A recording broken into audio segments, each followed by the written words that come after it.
निश्चित भाव में ओडिशा पाई एवं विशेष करिकी आमर गंजामवासी ब्रह्मपुर शहर पाई ये गोटे ऐतिहासिक दिन। गंजाम रु अनेक आमर लक्ष लक्ष भाई भौणी माने पश्चिम भारत अर्थात गुजरात सूरत सहर अवस्थापित हेबा एवं सेठी टेक्सटाइल टू आरंभ करिकी आपंकर जो हीरा व्यवसाय केंद्र अच्छी से प्रतिष्ठान मानक काम करवा को आधार करी लक्ष लक्ष लोकंकर जीवन जीविका सहित एक भावगत सांस्कृतिक और अर्थनैतिक संपर्क आज गोटे बहुत बड़ा प्रतिष्ठा हो पारी। एभली अवसर रे गंजामवासी अर्थात ब्रह्मपुर रु सूरत को जो अमृत भारत एक्सप्रेस ट्रेन रो शुभारंभ करने दाबी होता ताहा दाबी तो पूरण होता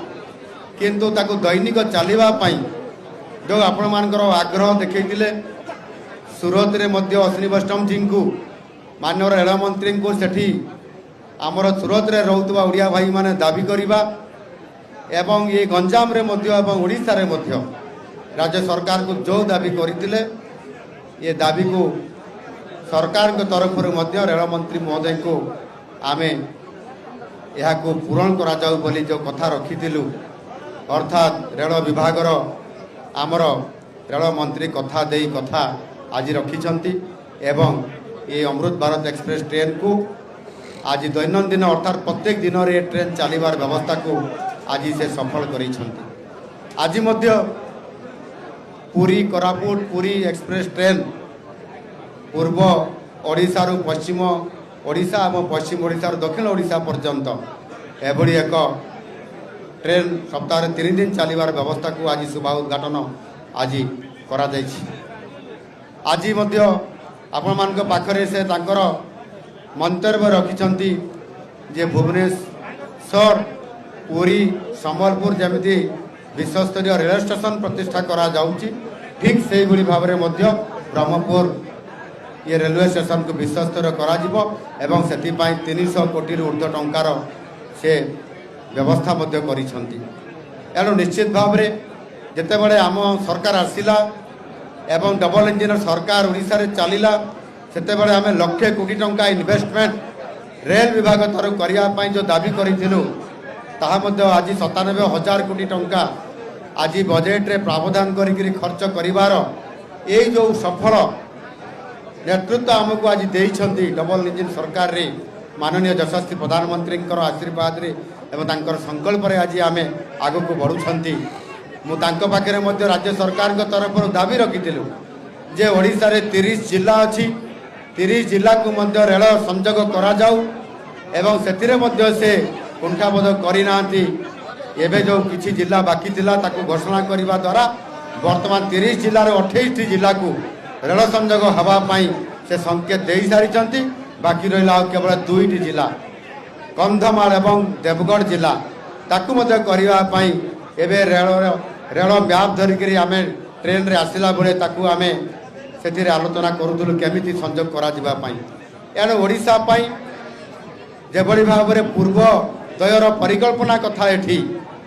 माननीय मोदीजी तांकर अभिभाषण रे रखिथिले एवं ओडिशा मध्य विकासर रेल इंजिन हिसाब रे ग्रोथ इंजिन हिसाब रे काम करिवो विकसित भारत पाई। आज जदि आमे रेल रे जदि आज आमे लक्ष कोटी टंका 5 वर्ष जगह 2 वर्ष रे तार इन्वेस्टमेंट बा आज आमे से अर्थ आज पाउछंती आगामी दिन रे आहुरी अधिक ओडिशा को समृद्ध करिवार ये रास्ता फिटी जाउछ। सेही बड़ी भाव में आम सरकार आसिला परे मध्य एठी गंजाम जिला ब्रह्मपुर शहर को मध्य ग्रेटर ब्रह्मपुर शहर या घोषणा करवा एवं ताकू कार्यकारी करने आम सबुज संकेत देचु ता सहित मध्य गोपालपुर पोर्ट बाहुदा पोर्ट एवं ये ब्रह्मपुर सहित आमर जो रही जयपुर शहर को 6 लेन विशिष्ट रास्ता निर्माण करवा एवं आमर ये गंजाम रु ब्रह्मपुर रु पारलाखेमुंडी ब्रह्मपुर सहर रु आमे छत्तीसगढ़ पर्यंत आउ गोटे आमे बड़ रास्ता 6 लेन रास्ता खोलिया जो निष्पत्ति नहींचु यह द्वारा दक्षिण ओडिशार एवं ये जो गोपालपुर जो बंदर भित्तिक गोटे बृहत सहर होगापाई जाऊँगी आउपाई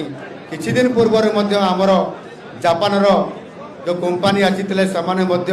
जो 67,000 कोटी टंका से एठी खर्च करिकी ग्रीन अमोनिया एवं ग्रीन आपंकर जो मिथानल जो प्रोजेक्ट करने जाऊँगी द्वारा गोपालपुर यह द्वारा आपंकर समुदाय 7,600 लोक चाकरी पाइबे